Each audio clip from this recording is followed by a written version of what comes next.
अपनी जिंदगी खुशी से जियो। किसी भी बात की कोई परेशानी मत लो। अपने हालात से कभी मत डरो। हर जिंदगी के पल पल का मजा लेते हुए जिंदगी जियो। लेकिन इस वीडियो में हम डर को पूरी तरह से खत्म करने का एक रहस्य आपको बताएंगे। तो बिना देर किए चलिए उन कहानियों की शुरुआत करते हैं। पहली कहानी, मन के सब डर काल्पनिक है। एक बार एक व्यक्ति गौतम बुद्ध के आश्रम में रहने आया।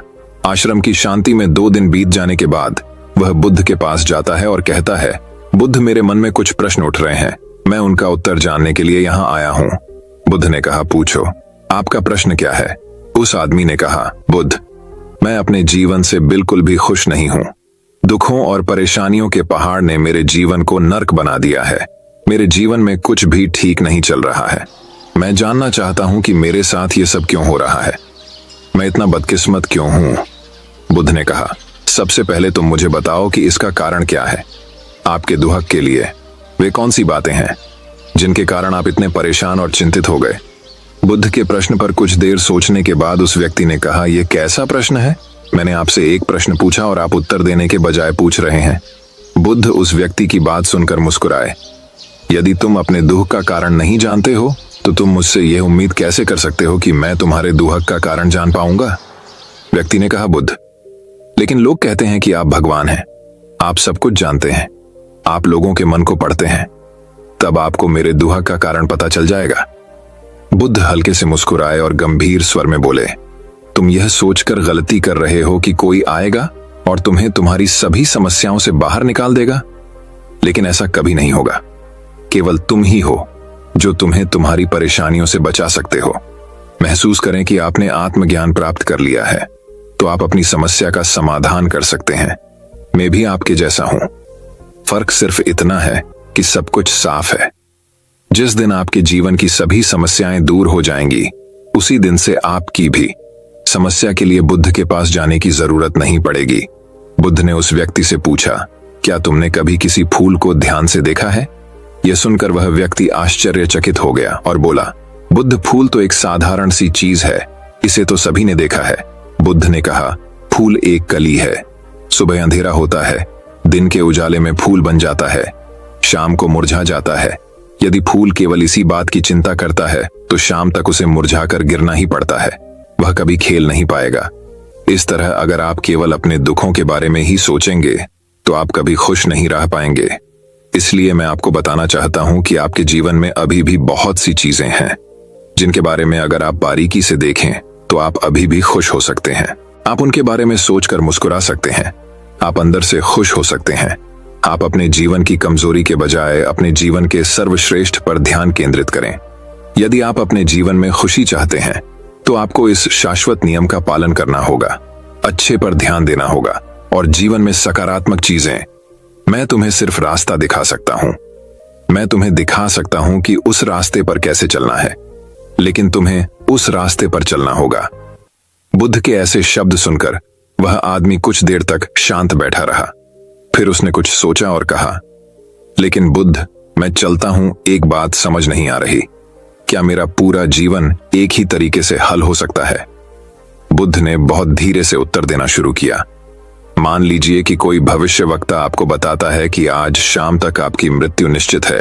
यह जानकर आपको उन बातों की चिंता होगी जिनके बारे में आप अभी चिंता कर रहे थे।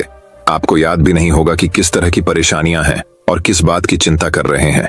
आप उस वक्त सिर्फ उस हकीकत के बारे में सोच रहे होंगे जिसे लोग मौत कहते हैं। अचानक आपको एहसास होगा कि जिन छोटी छोटी चीजों को आप उसकी सबसे बड़ी परेशानियां कहते थे, वह कुछ भी नहीं। अचानक आपको लगेगा कि चिंता करना बेकार है। आज शाम तक मैं दुनिया छोड़ने वाला हूं और आप पाएंगे कि आपके पूरे जीवन के वे क्षण व्यर्थ हो गए जो आपने चिंता, ईर्ष्या और व्यर्थ कष्ट में बिताए होंगे। लोग बोलते तो हैं लेकिन अंदर से कभी स्वीकार नहीं करते कि एक दिन उन्हें भी इस दुनिया से जाना है। उनकी इच्छाएं इतनी प्रबल होती हैं कि वे खुद को अमर मानते हैं। सुख और दुहक दोनों ही स्थायी नहीं हैं। यह हमारे कार्यों और विचारों से निर्मित होते हैं। वह आदमी जो बुद्ध की बातें सुन रहा था टोकते हुए बोला, तो आपके कहने का मतलब यह है कि मैं हमेशा सोचता हूं कि मैं मरने वाला हूं। क्या यह सोच मेरी सभी समस्याओं का समाधान कर देगी? नहीं, ऐसा कभी मत सोचिए। आपको बस यह स्वीकार करना होगा कि दुनिया में मेरी उपस्थिति अनिश्चित है। मैं जब तक यहां हूं एक खुशहाल जीवन जीऊंगा। आपके जीवन में जो भी अच्छी चीजें हो रही हैं, उनके साथ जिएं, वह तुम्हें आंतरिक खुशी और शांति देगी। अपना दिमाग ठीक करो और धीरे धीरे तुम्हारे जीवन की सभी समस्याएं समाप्त हो जाएंगी। व्यक्ति के जीवन के अधिकतर दुख उसकी इच्छा से ही उत्पन्न होते हैं, इसलिए आप अपने मन पर नियंत्रण रखें। यदि आप अपने मन का इलाज एक बच्चे के मन की तरह कर सकते हैं, तो आपको आंतरिक शांति महसूस होगी। उस व्यक्ति ने कहा कि आपने मन को नियंत्रित करने की बात कही, आप चंचल मन को कैसे नियंत्रित कर सकते हैं? बुद्ध ने कहा कि सबसे पहले तुम्हें सुख और दुख के बीच अंतर समझना होगा। आपको सबसे पहले यह जानना होगा कि आपके लिए खुशी और दुख का क्या मतलब है। इसके बाद अभ्यास के द्वारा अपने मन को इस प्रकार तैयार करना है कि आप न तो खुशी के मौके पर ज्यादा खुश हों और न ही दुखी होने पर ज्यादा दुखी हों। आपको खुद को पूरी तरह से मध्य में रखने का प्रयास करना होगा, जिसे मैं मध्यम मार्ग कहता हूं। यदि आप अपने जीवन में गहराई से उतरेंगे और यह पता लगाने का प्रयास करेंगे कि क्या चीज आपको खुश करती है और क्यों, तो अंत में आपको केवल एक ही उत्तर मिलेगा कि आप आपके सभी दुखों का कारण हैं।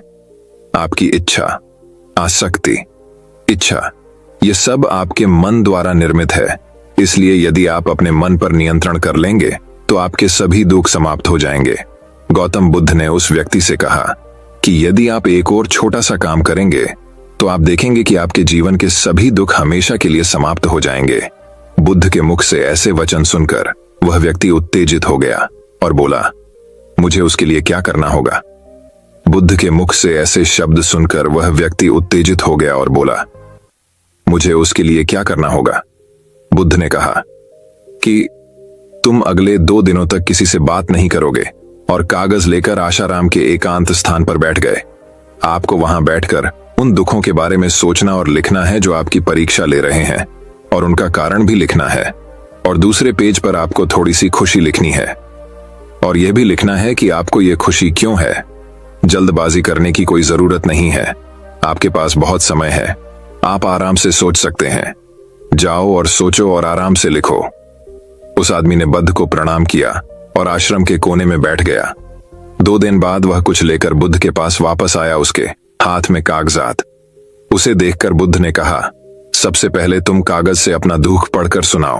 व्यक्ति ने सबसे पहले अखबार पढ़ना शुरू किया। मेरे परिवार के सदस्य अमीर हैं, लेकिन मैं गरीब हूं और काम करता हूं। मैं अपने काम में अमीर नहीं हूं और मैं अपने काम में सहज हूं, और मेरी तुलना दूसरों से की जाती है। व्यक्ति ने आगे पढ़ना शुरू किया। दूसरा, मेरे पड़ोस में बहुत से लोगों ने बचत की है, लेकिन मेरे पास बचत के नाम पर कुछ भी नहीं है। इसका पहला कारण यह है कि मैं काम कम जानता हूं, लेकिन खर्च बहुत करता हूं। आज मेरे पास बचत के नाम पर कुछ भी नहीं है। मेरी पत्नी काफी समय से बीमार है, और उसकी बीमारी का कारण मैं ही। मेरी लापरवाही के कारण मैं उसे कभी किसी डॉक्टर के पास नहीं ले गया। मैंने इसे भाग्य पर छोड़ दिया। शायद यह मेरी अपमानजनक इच्छा थी कि अगर मैं बीमारी से मर जाऊं, तो मैं एक खूबसूरत महिला से शादी करूंगा। चौथा, मैं मन में फ्री पैसे पाने के बारे में सोचता रहता हूं, परंतु योजना पूरी नहीं होती। मैं दुख के सागर में डूब जाता हूं, फिर यह दुख मुझसे सहन नहीं होता, और इसका कारण मैं ही हूं से जीता हूं, लेकिन ऐसा करने में सक्षम नहीं होने पर देखता रहता हूं। बुद्ध, ये मेरे जीवन के सबसे बड़े दुख हैं, और गहराई से सोचने के बाद मैंने पाया कि कई उनमें से मेरे कार्यों और मेरे विचारों के कारण हुआ। ये सुनने के बाद आपने मुझे खुशी का पेपर पढ़कर सुनाया। पिछले 2 दिनों में मैंने जो कुछ भी महसूस किया, वैसा मैंने अपने जीवन में कहीं भी अनुभव नहीं किया। पिछले 2 दिनों में मुझे एहसास हुआ कि वास्तविक शांति और आनंद कितना महान है, और मैं इसका अनुभव करके बहुत खुश हूं। मेरी खुशी के कारणों की सूची बहुत लंबी है। इसे पढ़ने और समझने में बहुत समय लगेगा। उस व्यक्ति के मुंह से ऐसी बातें सुनकर वह व्यक्ति मुस्कुराया और बोला, सिर्फ आपके लिए ही नहीं, बल्कि हम सभी के लिए कारण एक ही है। वह व्यक्ति अपना बहुत सारा समय बर्बाद करता है। आप दुख का कारण ढूंढने में लगे हैं। हमारा जीवन भी एक तरह से सुख, शांति और आनंद की तिजोरी है। बुद्ध ने उस व्यक्ति से कहा कि खुशी के सभी कारणों को साझा करने की जरूरत नहीं है, तुम उनमें से कुछ का पाठ कर सकते हो। वह व्यक्ति बड़ी मुस्कुराहट के साथ पढ़ने लगा। पहली खुशी, क्योंकि मैं जीवित हूं और दुनिया में रह रहा हूं, और मैं स्वस्थ हूं। मेरे माता पिता, एक पत्नी और 2 बच्चे हैं। ऐसे ही मेरे पिता के पास कई अनमोल खजाने हैं, जैसे मेरे माता पिता का प्यार, मेरी पत्नी का प्यार, मेरे बच्चों का प्यार। और एक पिता की खुशी। दूसरा कारण यह है कि मैं कड़ी मेहनत कर सकता हूँ, मैं कोई भी काम कर सकता हूँ। आपकी आयु में कोई बाधा नहीं आ सकती और आप अपने परिवार की सभी जरूरतों को पूरा कर सकते हैं। मुझे खुशी है कि मैं एक खुशहाल परिवार बना सकता हूँ। मैं अपनी तुलना अपने भाइयों, अपने पड़ोसियों से करता हूँ और आपने कृपा करके मुझे मानवता वाला इंसान बनाया है। सभी बुरी आदतों को छोड़कर आप सुखी और खुशहाल जीवन जी सकते हैं। और मेरे लिए सबसे बड़ी खुशी और सौभाग्य की बात यह है कि मुझे एक जगह मिल जाए और जब तक मैं इस दुनिया में हूँ, हमारी इच्छा और आसक्ति ही सभी दुखों का कारण है। मैं खुद को जानने की पूरी कोशिश करूंगा और मैंने कभी नहीं किया। जीवित रहे। अब आप अपने परिवार के पास रह सकते हैं। ये जीवन सबके साथ है। आपके जीवन में कोई भी परेशानी आपको घेरने की कोशिश कर सकती है। जीवन अपने आप से कहने के लिए बहुत छोटा है और इस जीवन में आप चिंताओं और दुखों को खुद पर हावी नहीं होने देंगे। शांति से बैठकर उस दुख का कारण जानने का प्रयास करें और यदि मिल जाए तो उसे नष्ट कर दें। इस तरह आप मानसिक शांति और कभी न खत्म होने वाली खुशी पा सकते हैं। दोस्तों, आशा करता हूं कि आपको इस कहानी से बहुत कुछ सीखने को मिला होगा। तो दर्शकों, अब चलिए हमारे दूसरे कहानी की शुरुआत करते हैं। दूसरी कहानी, चिंता में खुद को बर्बाद मत करो। ये उन दिनों की बात है जब एक सन्यासी सेब के बाग में अपना समय व्यतीत कर रहे थे। उस समय तक सन्यासी की प्रसिद्धि दूर दूर तक फैल चुकी थी। लोग अपनी चिंताओं और समस्याओं का समाधान खोजने के लिए दूर दूर से सन्यासी के पास आते थे। ऐसे ही एक दिन जब सन्यासी सेब के जंगल में लोगों को उपदेश दे रहे थे तो एक आदमी अपने 24 से 25 साल के बेटे के साथ सन्यासी की ओर आ रहा था। जब वे उपदेश स्थल के पास पहुंचे तो सन्यासी ने उनकी ओर देखा और इशारा किया। उसके पास बैठने के लिए जब उपदेश समाप्त हो गया और सभी लोग चले गए, तब सन्यासी ने उस व्यक्ति को अपने पास बुलाया और बैठने को कहा। चारों ओर हरियाली थी, मौसम सुहाना था, तरह तरह के पक्षियों की आवाजें गूंज रही थीं। ऐसा नजारा देखकर उस व्यक्ति को अंदर से बहुत शांति महसूस हो रही थी। इसके बाद सन्यासी ने उस व्यक्ति से आने का कारण पूछा।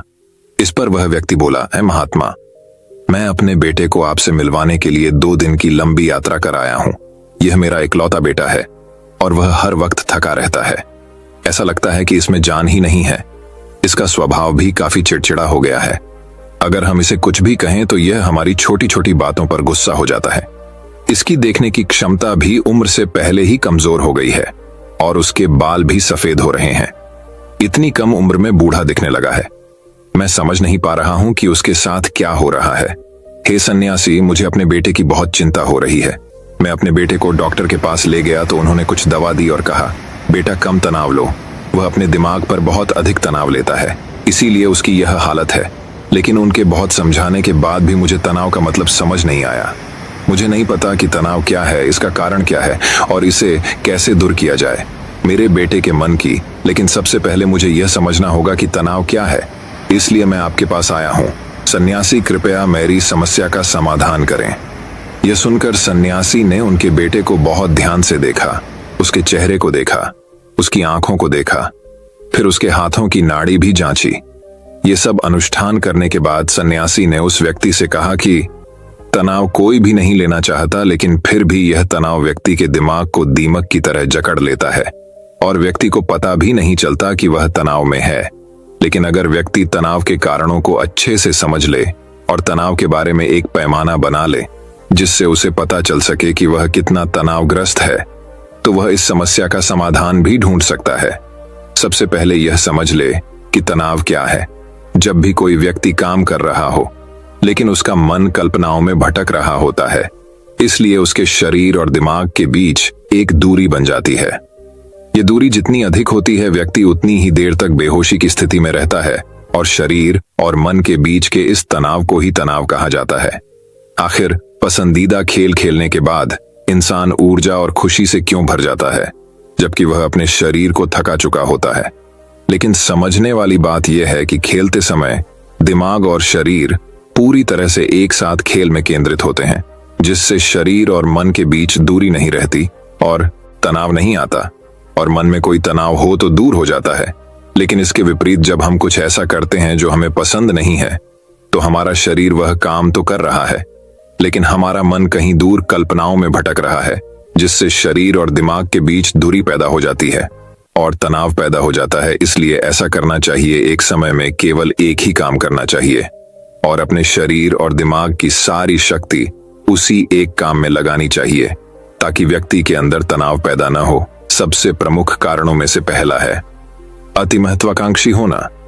महत्वाकांक्षी होना अच्छी बात है, लेकिन क्या आपने कभी गौर किया है कि उस आदमी का एक लक्ष्य कभी पूरा नहीं होता?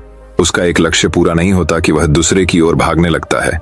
अगर दूसरा पूरा हो जाता है तो फिर तीसरे को, और इस प्रकार वह गोल गोल घूमता रहता है अपने जीवन में अपने लक्ष्य को प्राप्त करने के लिए।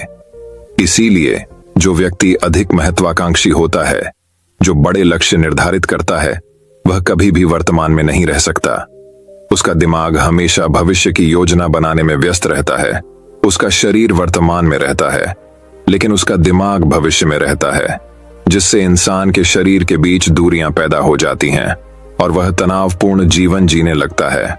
सन्यासी के मुख से यह बात सुनकर लड़के ने सन्यासी से कहा कि इसका मतलब है कि हमें लक्ष्य नहीं बनाना चाहिए, क्योंकि लक्ष्य निर्धारित करना भी महत्वाकांक्षा है।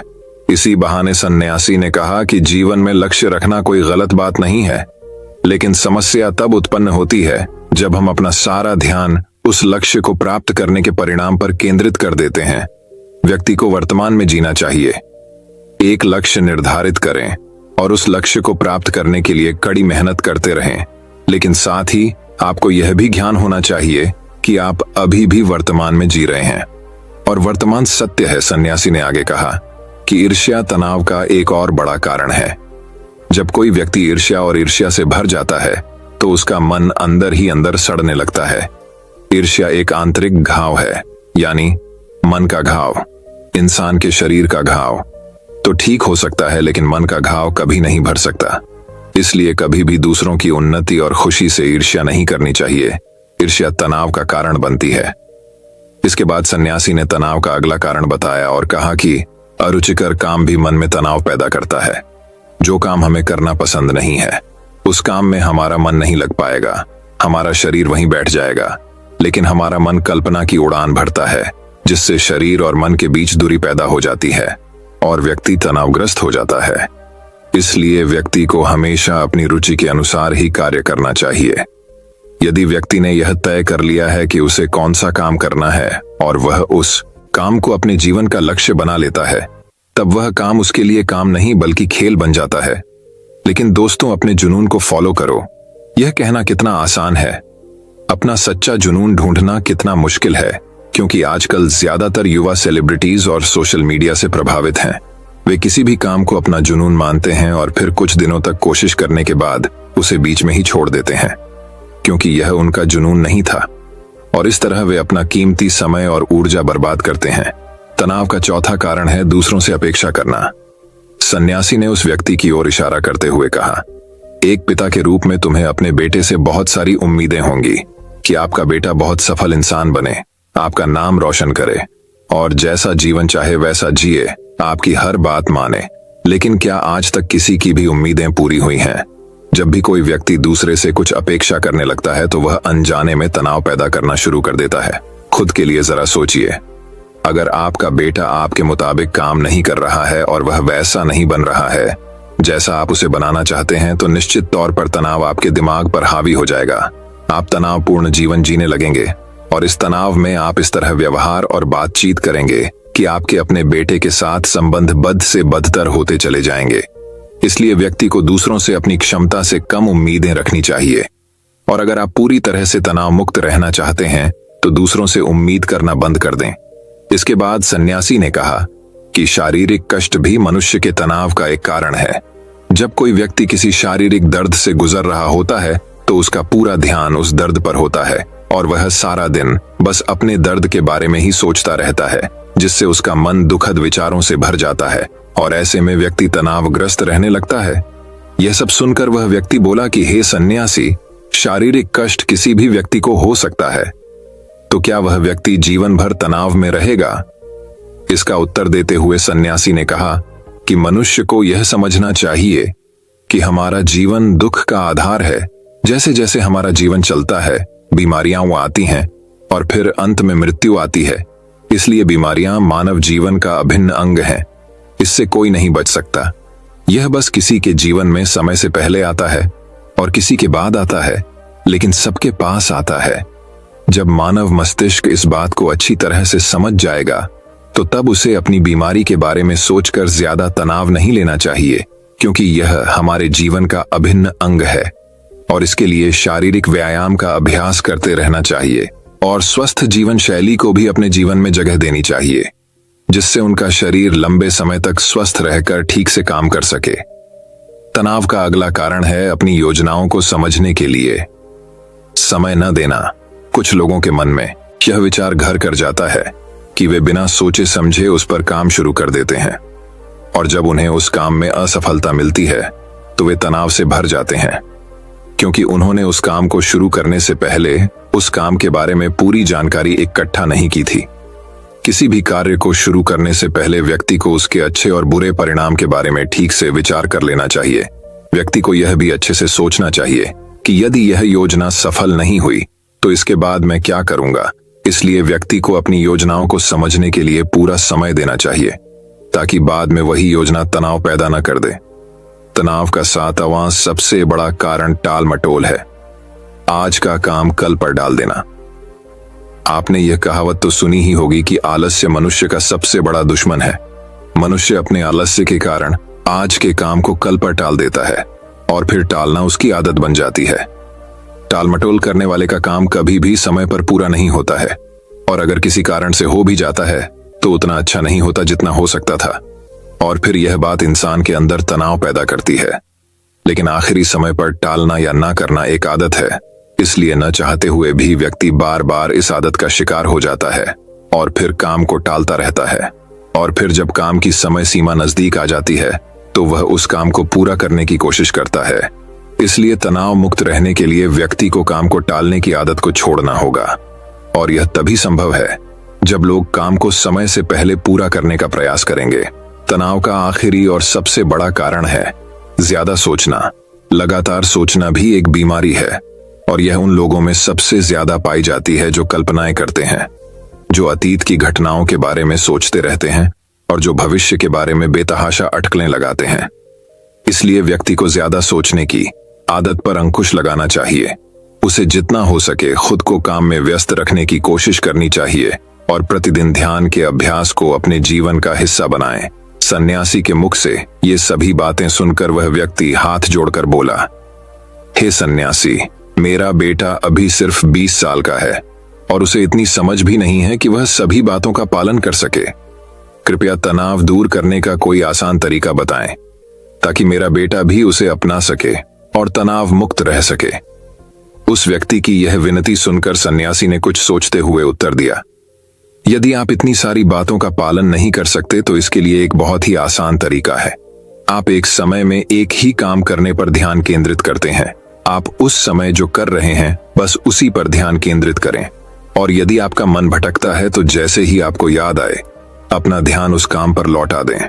तनाव मुक्त रहने का यह सबसे आसान और अच्छा तरीका है। जब आप खाएं तो केवल खाएं, उसके स्वाद का आनंद लें, उसे महसूस करें। जब आप चलें तो अपना ध्यान केवल चलने पर केंद्रित करें।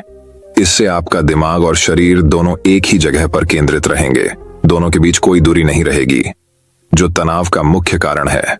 दोस्तों, आज की युवा पीढ़ी एक ही समय में 2 या 3 काम करने की आदी हो गई है, जैसे फोन पर बात करते हुए गाड़ी चलाना, खाना खाते समय टीवी देखना या फोन का इस्तेमाल करना। और फिर उनकी शिकायत रहती है कि मैं तनाव में रहता हूं, मेरा मन बेचैन रहता है, मैं चिड़चिड़ा हो गया हूं। जब कोई व्यक्ति एक समय में 3 काम करता है तो यह स्वाभाविक है तनाव उत्पन्न होना, क्योंकि दिमाग एक समय में एक ही काम पूरे ध्यान से कर सकता है, कभी भी एक ही समय में 2 चीजों पर पूरा ध्यान केंद्रित नहीं कर पाता। इसलिए जहां तक हो सके एक समय में एक ही काम को पूरे ध्यान से करने की कोशिश करें। दोस्तों, मुझे उम्मीद है कि आपको इस कहानी से बहुत कुछ सीखने को मिला होगा। तो दर्शकों, अब चलिए हमारे तीसरी कहानी की शुरुआत करते हैं। तीसरी कहानी। दोस्तों, एक बार की बात है, राजा चंद्रसेन के राज्य में एक कंजूस सेठ रहता था। उसके पास धन की कोई कमी न थी, पर एक पैसा भी जेब से निकालते समय उसकी नानी मर जाती थी। एक बार उसके कुछ मित्रों ने हंसी हंसी में एक कलाकार से अपना चित्र बनवाने के लिए उसे राजी कर लिया। उसके सामने वह मान तो गया, पर जब चित्रकार उसका चित्र बनाकर लाया तो सेठ की हिम्मत न पड़ी कि चित्र के मूल्य के रूप में चित्रकार को 100 स्वर्ण मुद्राएं दे दें। वह सेठ भी एक तरह का कलाकार ही था। चित्रकार को आया देखकर सेठ अंदर गया और कुछ ही क्षणों में अपना चेहरा बदलकर बाहर आया। उसने चित्रकार से कहा, तुम्हारा चित्र जरा भी ठीक नहीं बन पड़ा, तुम ही बताओ, क्या यह चेहरा मेरे चेहरे से जरा भी मिलता है? चित्रकार ने देखा, सचमुच चित्र सेठ के चेहरे से जरा भी नहीं मिलता था। तभी सेठ बोला, जब तुम ऐसा चित्र बनाकर लाओगे जो ठीक मेरी शक्ल से मिलेगा तभी मैं उसे खरीदूंगा। दूसरे दिन चित्रकार एक और चित्र बनाकर लाया जो हूबहू सेठ के उस चेहरे से मिलता था जो सेठ ने पहले दिन बना रखा था। इस बार फिर सेठ ने अपना चेहरा बदल लिया और चित्रकार के चित्र में कमी निकालने लगा। चित्रकार बड़ा लज्जित हुआ। उसकी समझ में नहीं आ रहा था कि इस तरह की गलती उसके चित्र में क्यों होती है। अगले दिन वह फिर एक नया चित्र बनाकर ले गया, पर उसके साथ फिर वही हुआ। अब तक उसकी समझ में सेठ की चाल आ चुकी थी। वह जानता था कि यह मक्खीचूस सेठ असल में पैसे नहीं देना चाहता, पर चित्रकार अपनी कई दिनों की मेहनत भी बेकार नहीं जाने देना चाहता था। बहुत सोच विचार कर चित्रकार माधव के पास पहुंचा और अपनी समस्या उनसे कह सुनाई। कुछ समय सोचने के बाद माधव ने कहा, कल तुम उसके पास एक शीशा लेकर जाओ और कहो कि आपकी बिल्कुल असली तस्वीर लेकर आया हूं। अच्छी तरह मिलाकर देख लीजिए, कहीं कोई अंतर आपको नहीं मिलेगा। बस फिर अपना काम हुआ ही समझो। अगले दिन चित्रकार ने ऐसा ही किया। वह शीशा लेकर सेठ के यहां पहुंचा और उसके सामने रख दिया। लीजिए सेठ जी, आपका बिल्कुल सही चित्र, गलती की इसमें जरा भी गुंजाइश नहीं है। चित्रकार ने अपनी मुस्कुराहट पर काबू पाते हुए कहा, लेकिन यह तो शीशा है। सेठ ने झुंझलाते हुए कहा, आपकी असली सूरत शीशे के अलावा बना भी कौन सकता है? जल्दी से मेरे चित्रों का मूल्य 1000 स्वर्ण मुद्राएं निकालिए। चित्रकार बोला। सेठ समझ गया कि यह सब माधव की सूझबूझ का परिणाम है। उसने तुरंत 1000 स्वर्ण मुद्राएं चित्रकार को दे दी। दोस्तों, इस कहानी से हमें यह सीख मिलती है कि हमें लोगों को मूर्ख नहीं समझना चाहिए और उन्हें मूर्ख बनाने का प्रयास नहीं करना चाहिए, क्योंकि जब हम दूसरों को मूर्ख बनाने का प्रयास करते हैं तब असल में हम ही अपने बुने हुए जाले में फंस जाते हैं। लेकिन कभी कभी जहां अपनी अच्छाई ही हो उस जगह हमें झूठ जरूर बोलना चाहिए। तो दर्शकों, अब चलिए हमारे चौथे कहानी की शुरुआत करते हैं। चौथी कहानी वही। अब एक और कहानी की शुरुआत कुछ इस प्रकार होती है। एक गांव में एक दिन कुश्ती स्पर्धा का आयोजन किया गया। हर साल की तरह इस साल भी दूर दूर से बड़े बड़े पहलवान आए। उन पहलवानों में एक पहलवान ऐसा भी था जिसे हराना सबके बस की बात नहीं थी। जाने माने पहलवान भी उसके सामने ज्यादा देर टिक नहीं पाते थे। स्पर्धा शुरू होने से पहले मुखिया जी आए और बोले, भाइयों, इस वर्ष के विजेता को हम 3 लाख रुपये इनाम में देंगे। इनामी राशि बड़ी थी। पहलवान और भी जोश में भर गए और मुकाबले के लिए तैयार हो गए। कुश्ती स्पर्धा आरंभ हुई और वही पहलवान सभी को बारी बारी से चित्त करता रहा। जब हट्टे कट्टे पहलवान भी उसके सामने टिक ना पाए तो उसका आत्मविश्वास और भी बढ़ गया और उसने वहां मौजूद दर्शकों को भी चुनौती दे डाली।